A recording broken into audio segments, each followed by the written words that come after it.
Bem, pessoal, a gente vai entrar agora no capítulo, né, de carboidratos e lipídios, e a gente vai começar nessas duas primeiras aulas falando dos carboidratos. Como o nome diz, eles são hidratos de carbono, mas isso simplesmente reflete na fórmula geral deles. O que eles são de verdade?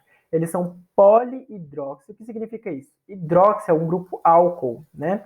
E poli, muitos. Então, muitos grupos álcoois, aldeído ou cetona. Revisando aqui um pouco, aldeído é quando você tem a carbonila num carbono terminal.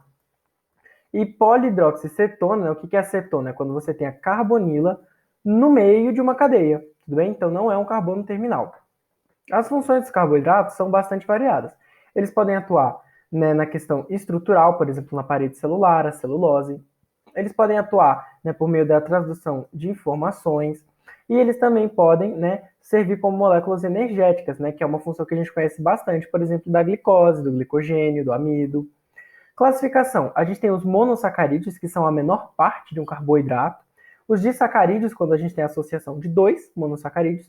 Polissacarídeos, quando tem a associação de poucos. E polissacarídeos, quando eu tenho a associação de muitos, tá ok? Não existe uma delimitação clara entre óligo e polissacarídeo, né? Mas polissacarídeos em geral eles são bem grandes e os oligosacarídeos não são tão grandes. Mas eles são todos, né, polímeros de monossacarídeos. E os monossacarídeos, eles podem ser classificados em relação à função orgânica deles, se é aldeído ou cetose, então aldose ou cetose, e quanto ao número de carbono. Se tiver 3 é triose, 4 tetrose, 5 é pentose, hexose, epitose, octose e assim por diante, ok?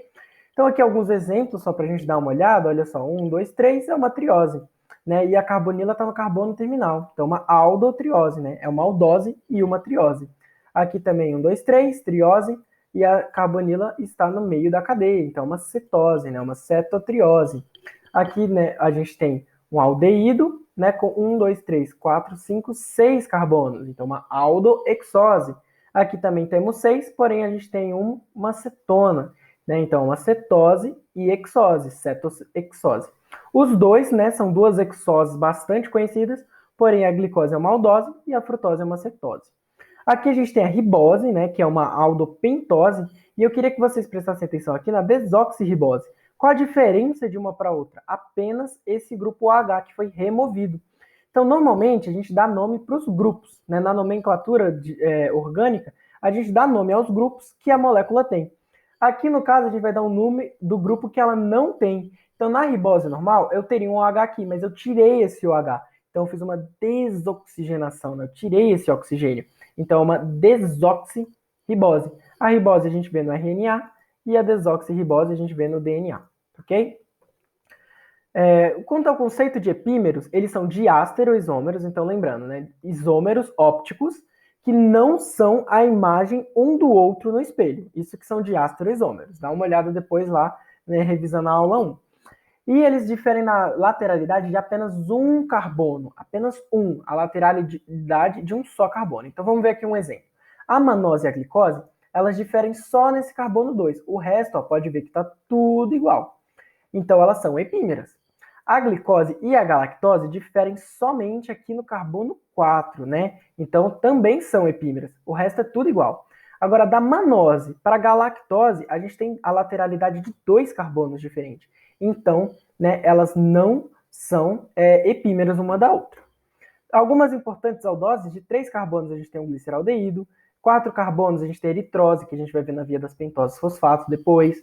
De 5 carbonos, vocês conhecem a ribose, né? A xilose também vai aparecer lá na via das pentoses, tem a arabinose também.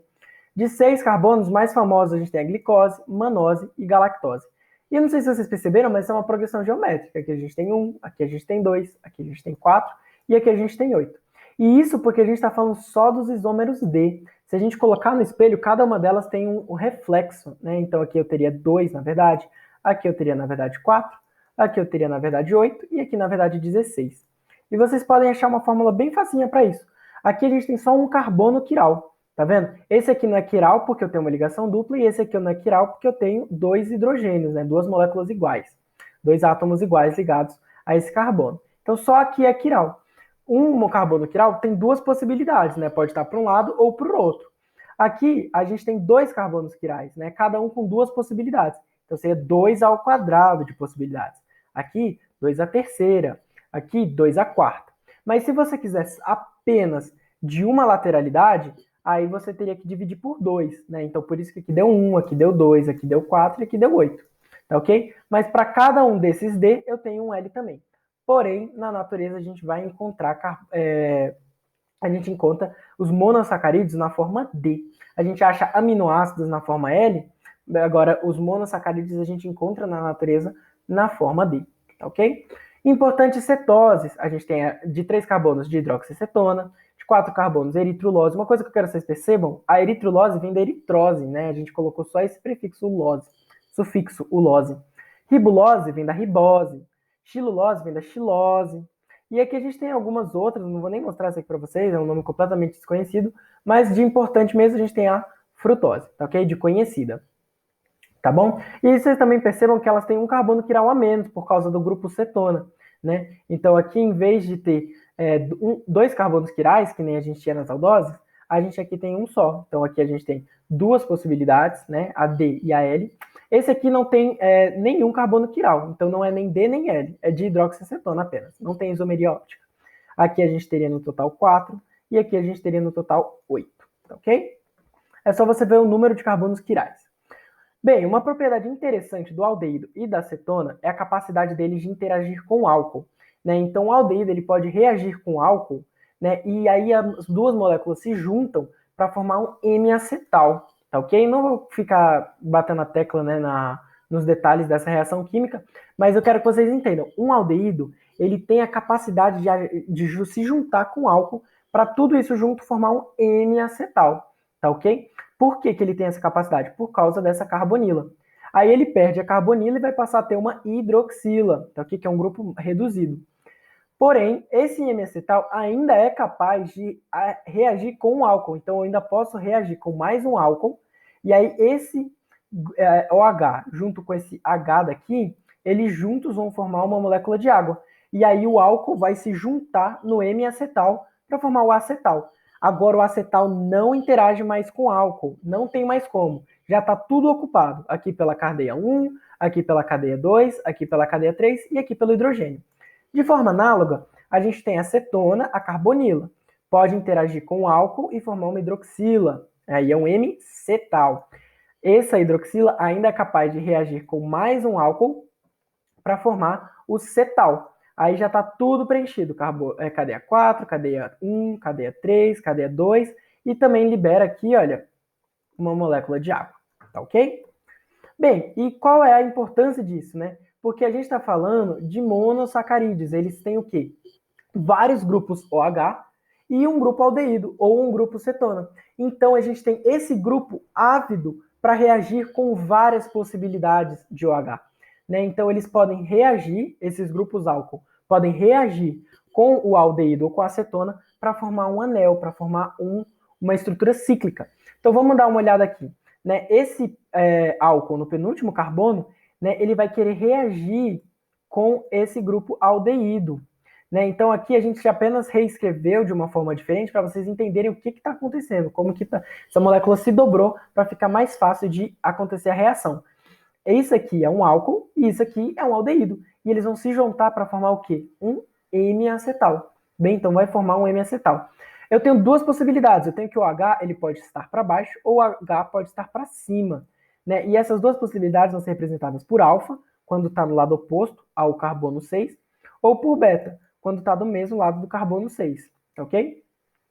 E aí a gente tem, isso aqui ainda é um M-acetal. Vocês podem ver que é um M-acetal porque a gente tem essa hidroxila aqui ainda. Ou seja, isso aqui ainda é capaz de reagir com mais um álcool. Isso vai ter uma importância mais para frente. Tá bom? Mas isso é o que eu quero que vocês entendam.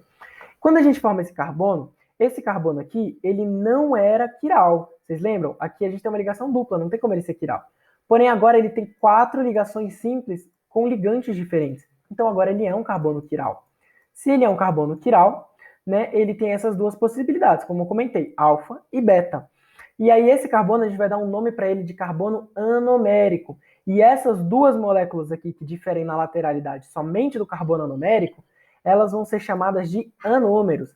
E elas podem ser convertidas entre si, tudo bem? Elas não podem ser convertidas diretamente uma na outra, mas por meio da quebra da ligação, do ciclo, e a formação de um novo ciclo, tá ok? Então elas podem se manter em equilíbrio. Esse fenômeno aqui é chamado de muta-rotação, tá ok? Muta-rotação, o nome desse fenômeno. E aí, como eu falei, a convenção do carbono alfa e beta. Piranoses e furanoses. Piranose e furanose, a gente não tem nada a ver com ser acetose ou ser aldose, não tem nada a ver. Piranose é porque parece pirano, é uma molécula, né, um anel de 6 lados, de 6 pontos. E a furanose é porque parece o furano, que tem 5 lados. Né? Então, aqui a gente tem a glicose, né, que ciclizou na forma pirano. Então, uma glicopiranose. A frutose, ela vai ciclizar na forma de um furano. Então, é a frutofuranose, tudo bem? Mas existe também, por exemplo, a glicofuranose. Então, não fiquem achando que a aldose vai virar piranose e cetose vai virar furanose. Isso não necessariamente acontece, tá bom? Bem, as conformações, bem, quando ele se forma, ele pode ficar nessa conformação assim, né? Que parece um barquinho, né? Não sei se vocês conseguem ver aqui um barquinho. É a conformação de barco. Ou pode formar aqui, né, a conformação de uma cadeira de praia, né? Essas são as formas em cadeira. Tem duas, né, de um lado e do outro. Elas não são a imagem uma do outro no espelho, tá bom? Cuidado com isso. E os monossacarídeos, eles também podem dar origem a outros compostos pela adição de grupos covalentes. Então, se a gente coloca um fosfato na glicose, ela vai virar uma glicose 6-fosfato, que a gente vai ver que tem uma enorme importância metabólica em várias vias. Se a gente coloca um grupo amina, vai virar glicosamina. Se a gente coloca um acetil nessa amina, vai virar um N-acetilglicosamina. A gente pode também adicionar mais um grupo aqui na glicosamina para formar o ácido murâmico. E assim por diante, a gente pode fazer várias alterações. E não só na glicose. Aqui na galactose, a gente também consegue adicionar uma amina e formar a galactosamina. Né? Na manose, manosamina. Né? A gente também consegue tirar um OH. Se eu tiro um OH lá da glicose, vira uma desoxiglicose. Né? Eu tirei esse OH aqui, né? E virou uma fucose, né? Que é a desoxiglicose. Eu posso tirar também aqui de outras moléculas, né? Para ir formando esses desoxiaçúcares. Tá ok? Eu posso adicionar também um ácido, né? E aí eu vou ter o glucoronato, ou ácido glucurônico, né? Eu posso, aqui na forma não ciclizada, tudo bem? A gente tem várias alterações que a gente pode ir fazendo dentro de um monossacarídeo para dar origem a novos açúcares. Por isso que a diversidade de açúcares, gente, é gigantesca, é enorme, chega a superar de longe o número de aminoácidos, tá ok? Então isso aqui também são alterações, né? Lembra que a gente viu alterações aminoácidos? A gente pode ter uma fosfoserina, uma fosfotrienina. Isso também pode acontecer aqui nos monossacarídeos. E para finalizar, lembra que eu falei que aqui eu tinha um M-acetal, porque ainda era uma hidroxila, e eu tenho o álcool de um outro monossacarídeo. Esses dois aqui, eles podem querer interagir para liberar, né, uma água, né? E aí, nisso que ele libera uma água, esses dois aqui vão se conectar, né? Esse carbono aqui vai se ligar diretamente aqui nesse oxigênio, e aí a gente vai ter aqui o nosso disacarídeo, né? Quando duas glicoses se juntam, a gente tem a maltose. Aí, gente, tem essa nomenclatura aqui bizarra. Se vocês se interessarem, depois a gente pode conversar sobre, mas não gastem tempo tentando entender o que é isso, ok? Mas a gente tem, né, aqui a glicose, se juntou com outra glicose e formou, né, a maltose. E aí aqui agora eu não tenho mais um grupo OH. Se eu não tenho mais um grupo OH, que virou de fato um acetal. Mas esse M-acetal aqui ainda está disponível para poder se ligar com mais alguém. E uma coisa interessante é que enquanto eu ainda tenho um M-acetal, eu posso ter a muta-rotação. Então ele pode ficar indo para cima ou para baixo. Agora aqui não. Uma vez que a ligação aconteceu, já não tem mais como haver muta-rotação. Aqui vai ficar nessa conformação. Tá ok? E aí aqui a gente tem os tipos de ligação, né? Eu tenho uma ligação aqui do tipo alfa 1,4. Né? Alfa por quê? Porque quando aconteceu a reação, ele estava na forma alfa. Tá ok? E ele se ligou do carbono 1 no carbono 4, né? No carbono 1 dessa molécula ao carbono 4 dessa. Então, uma ligação do tipo alfa 1,4. Isso é importante vocês saberem, os tipos de ligação, ok? Uma ligação alfa 1,4. Porque o carbono, que era o M-acetal, ele era do tipo alfa, tá ok? E se ligou do 1 no 4. Então, é um alfa 1,4, o tipo da ligação. Outros exemplos aqui, né? Aqui a gente tem, ele estava para cima, né? Se estava para cima, então aqui vai ser uma ligação beta do 1 com 4. Então, uma ligação beta 1,4, tá ok? Ligação beta 1,4. A gente juntou aqui, né? Uma galactose